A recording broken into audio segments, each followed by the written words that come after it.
We all know the story of Hedi Slimane. It's almost like overdone at this point, right? Listen, the guy, he got his chops at Saint Laurent, right? That's where he honed his craft of clothes making, and then he moved on to Dior Homme, where he defined the rock revival era of the 2000s, this kind of dark rock and roll, skinny black tie aesthetic. Then, when it seemed like he couldn't go any higher, he moved over to Saint Laurent, the place where he started. He dropped the Eve and turned it into just Saint Laurent Paris, SLP. And there he stayed for many years, completely refining his aesthetic of clean, rock and roll, even punk-influenced luxury fashion.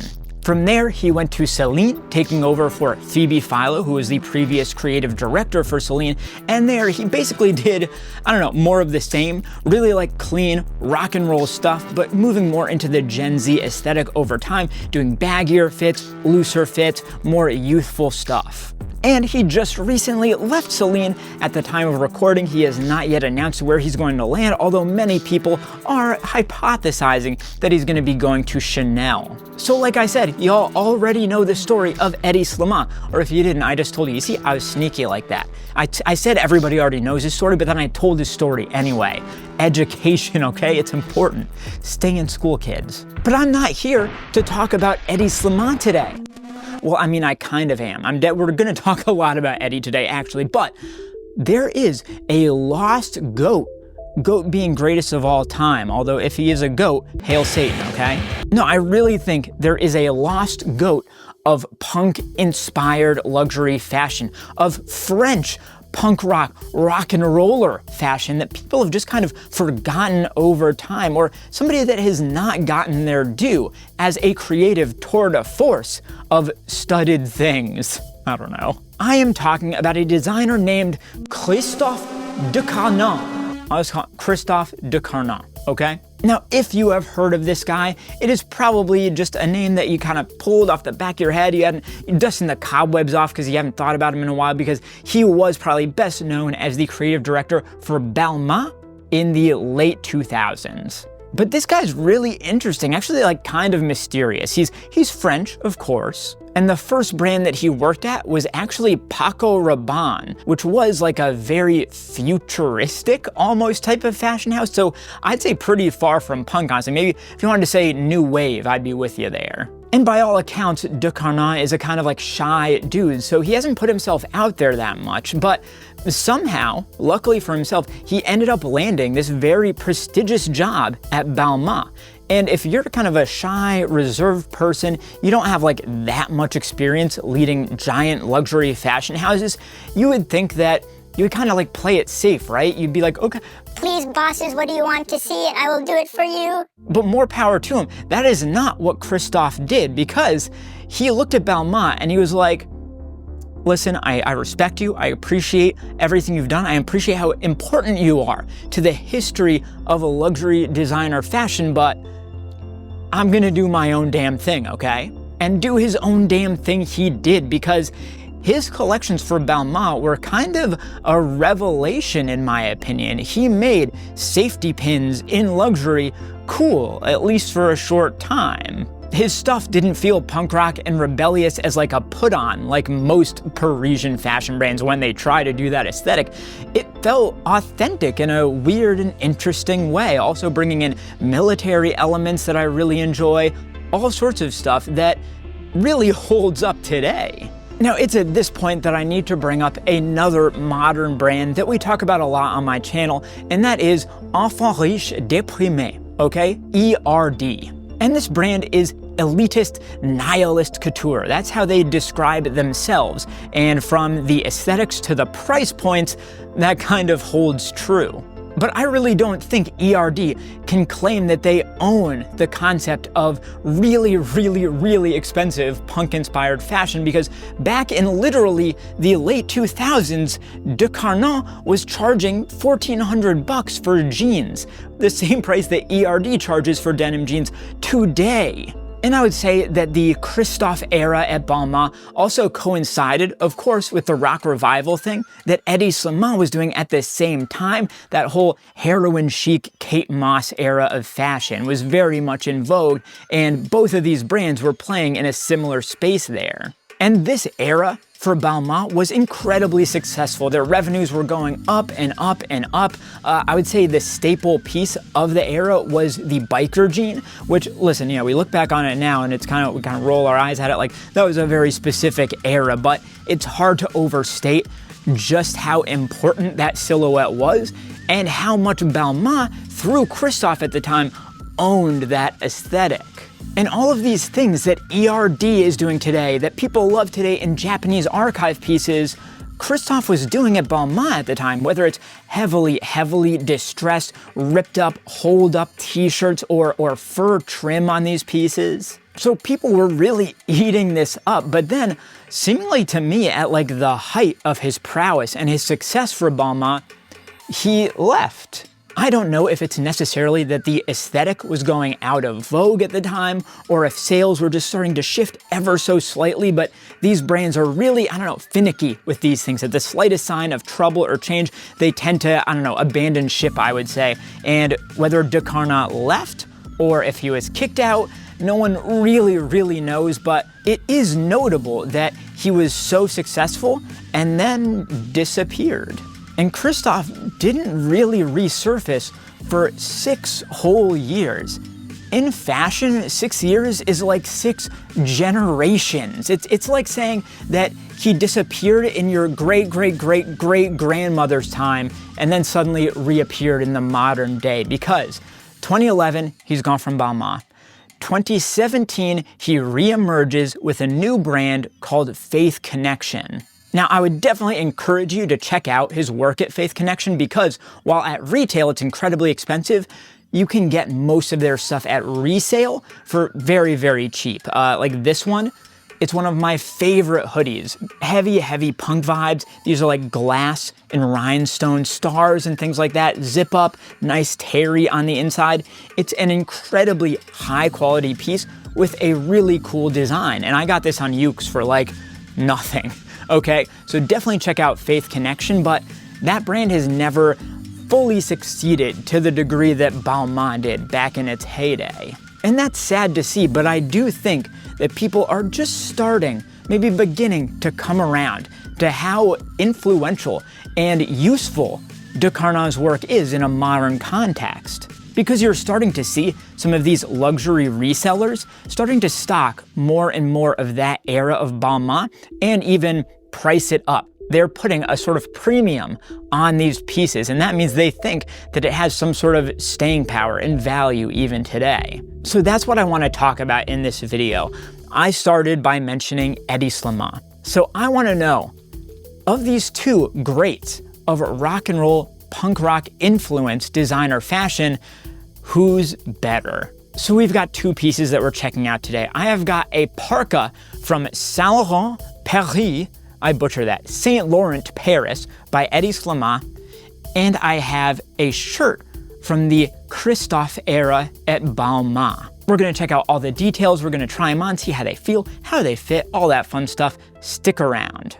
Now, if you're into these designers or designers like them, you should really be joining my Patreon. You'll get exclusive videos every single month. You'll get access to my super secret patrons only Discord, where we buy and sell things, talk about all sorts of stuff. I sell stuff for super cheap that I featured on the channel, and you can even get shouted out in videos. Like, for instance, thank you to Henry, Flood, Repost, people like that. Join the Patreon, link is in the description. Okay, so we have 2 pieces here. This is the Decarnin piece, this is the Hedi Slimane piece. I'd say let's start with Hedi, because like I said, we already know Hedi. We already love Hedi, so it's not gonna be too stressful. We're not gonna be trying to figure out what it's all about. We can just sit back and appreciate the greatness. You know what I mean? So let's get this hung up. Oh yeah, ain't she a beaut? Ain't she a beaut? This is a 2014 piece from Saint Laurent by Hedi Slimane, and it is so sick. Let's just dive right in and look at the good stuff. So this right here is an insane treatment going on at the shoulders. So we've got leather paneling here. It's just such a nice cut of leather, my God, and it feels good too. And then you've got these really clean studs right here, not like punk studs, but rounded studs, cleaner studs, you know? And those are all over, going right up to the neck. You've also got these like military flaps here, something that's going to carry over to the Balmain piece we're going to look at. I think it looks just as good from the back too, because you get a clean, unadulterated look at it from the back here, and that looks damn good. This piece has a nice high neck. It almost looks like a straitjacket or something with these double buckles here, but I just think that looks so dope. Like, yes, Eddie, I would like to attend your asylum if you're starting one. I will check myself in willingly, okay? But this is a beautiful kind of like twill fabrication here. The construction is nutty. And even down at the body, it's just a damn good parka. So really awesome kind of diagonal cut pockets symmetrically at the chest here. So each side, gorgeous. Hidden button closure. You open that up, you've got those there. And you also have a zip.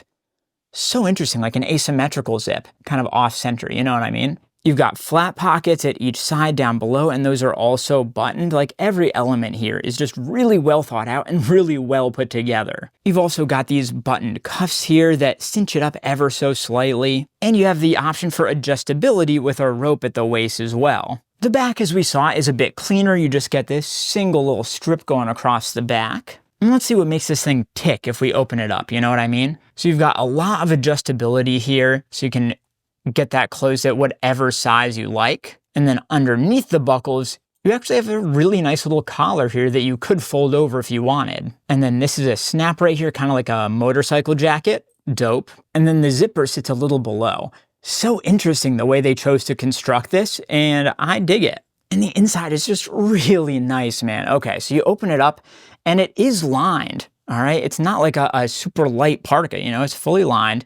Buttoned pocket right here, more adjustment ability for the waist, so kind of halfway through you could cinch it as well. Super, super great options here. Another pocket unbuttoned at this side, big old chunky brand tag at the back of the neck here with a metal hanger. That's kind of a classic element of Saint Laurent pieces, I would say. And then this piece, it is made in Italy, and as mentioned, it is from 2014. Now, what's it made out of? Let's see here. It is 100% cotton. Is anyone surprised? I'm not.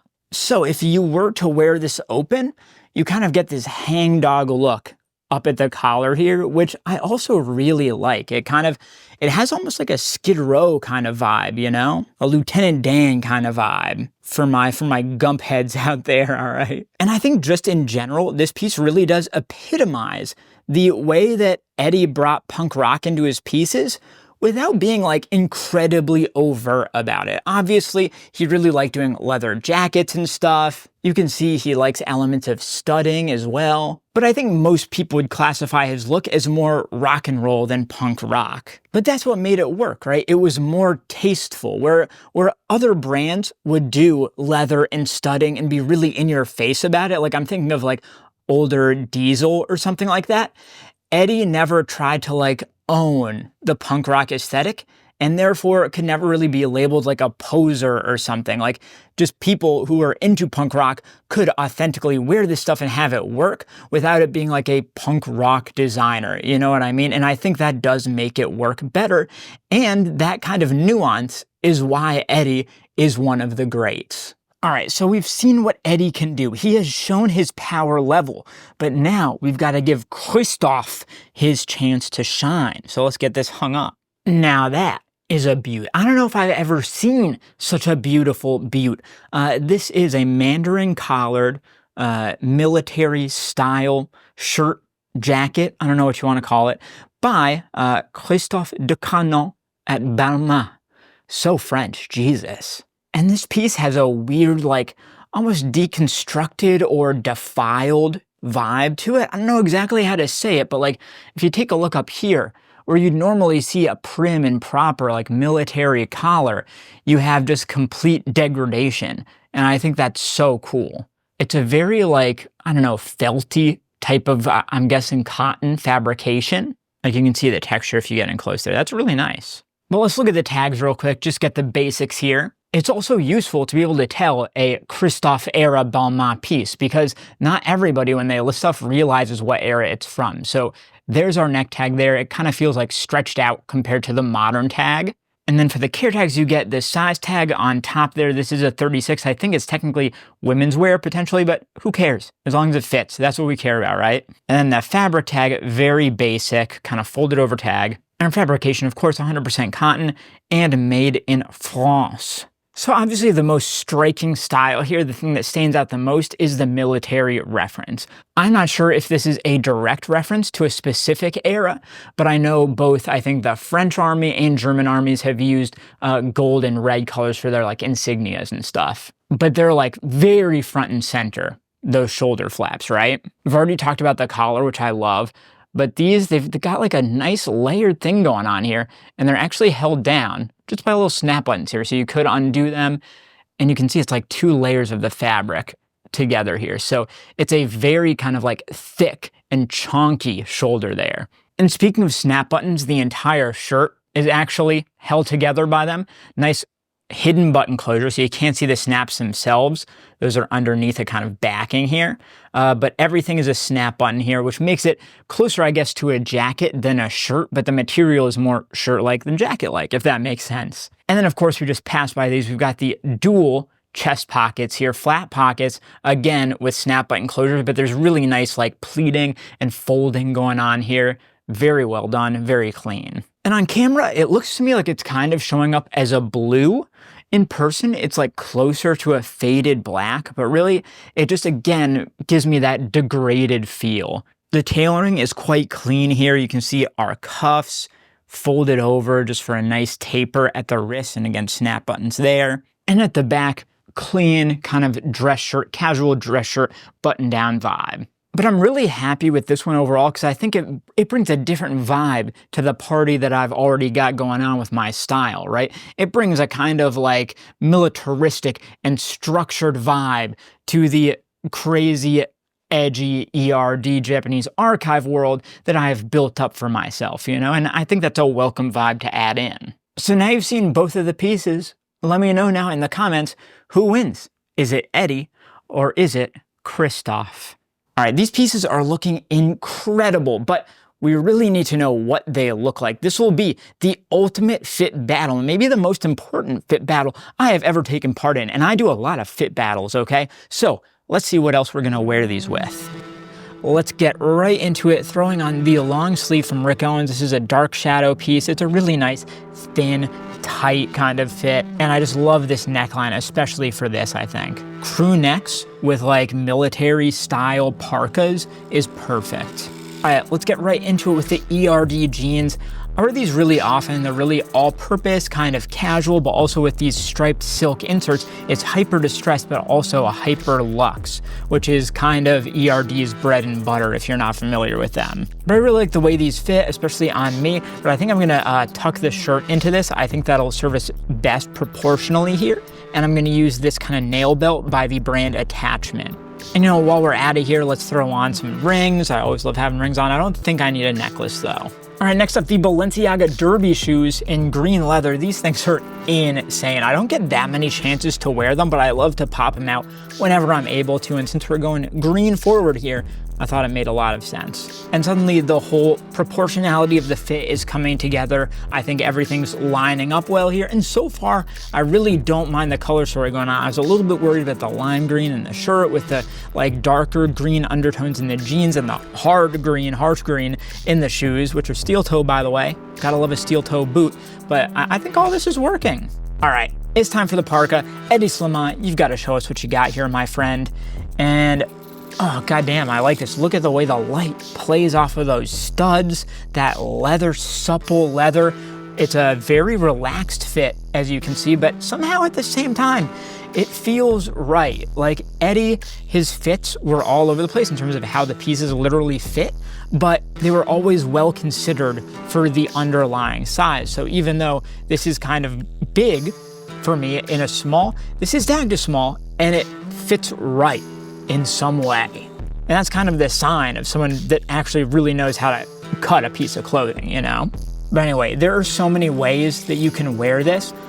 First, I'll tie off the middle of the parka so you get a more fitted look, and then button it up, zip it up, And that's how you get a more kind of like considered tailored type of fit, by cinching in the waist here. It's kind of got like a fisherman's coat kind of vibe to it in a way.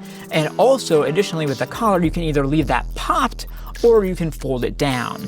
And then of course, you can also just buckle the neck as well, get a high and tight kind of straight jacket type of fit.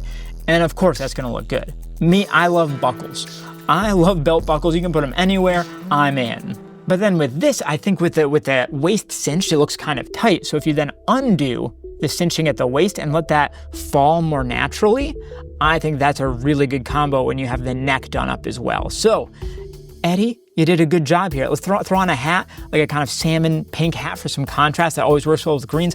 Boom, I love it. I think this is a killer piece right here. But we do have a challenger, you know what I mean? It's not just Hedi in this video, as we know.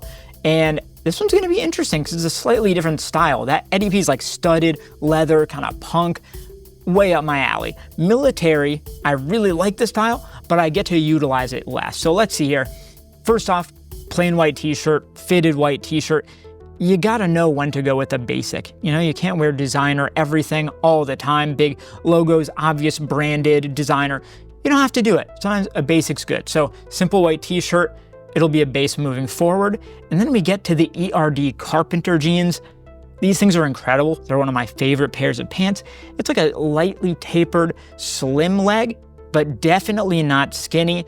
The waist is the perfect size for me. And of course, these Carpenter panels with the perfect distressing. I love every element of these. And also where they fall on the ankles is perfect. Apparently we're really liking ERD today, because we like ERD in general. We've got the zip-up stomper boots. These are one of my favorite pairs of shoes. I pull them out anytime I can. I love a front zip. I love the like detached two-piece stacked leather sole unit going on the midsole. Oh my God, it's so good. And I love the way that the pants go right over, slip over them. It's like they were made to be together. But now I'm excited because we get to throw on the Christophe Decarnin piece by Balmain. All right, putting it on, first let's start with it just open. Goddamn, okay. Fitted, it feels skinny. It feels kind of sexy. I don't know, I wasn't expecting this. It almost feels a little bit like Raf Simons-y, like older Raf, you know, early to mid 2000s Raf. I really dig this. Those flaps are awesome. I love that they're on snap buttons. It makes them really easy to use. And like the sleeve length is perfect. The shoulder width is perfect. Damn, I dig this. I mean, looking at it now, the top and bottom is a little bit mismatched. The top is a lot more tailored feeling than I expected. So I think with like a trouser, a pleated wool trouser, this could really sing. Not that this is bad, but damn. The shirt is working better than I was honestly thinking it would. But I also want to see what this looks like closed up, more of like a shirt or more just, you know, buttoned up, literally. Except it's not buttons, they are like snap studs. So, snapping it up, all the way down. I love a Mandarin collar so much. I'm obsessed with Mandarin collars. I don't ever want to see a regular fold over collar again, okay? But it's like perfectly sized to my neck, fits me like a choker, and I love the distressing at the collar here. And I also love the hidden button closure. But this now, very skinny. It's a little bit tight around the chest and shoulders because again, I think this is a women's piece. So they're not expecting like broad shouldered dudes to wear it. But it still works like shockingly well, my God. Listen, I'll tip my hand here. I thought Hedi was gonna come out the winner in this battle, but I'm finding the style to be incredible and versatile, the fit and cut to be really good, the fabrication feels fantastic. Listen, I'm gonna keep my eyes out for more Decarnin stuff from his era at Balmain because I really like this and I want to try more. If you've got any leads on stuff, hit me up. If you've got more info, stuff I've missed, different ways to utilize these pieces, hit me up. But I'm really excited. Let me know what you think. All right, that's the video. Now, once and for all, finally, which one do you prefer? Hedi Slimane, Christophe Decarnin? Are they equal? Do they both suck? Let me know down below. Comment, like, subscribe, do all these engagement-y things that help me in the YouTube algorithm, and I'll see you next time.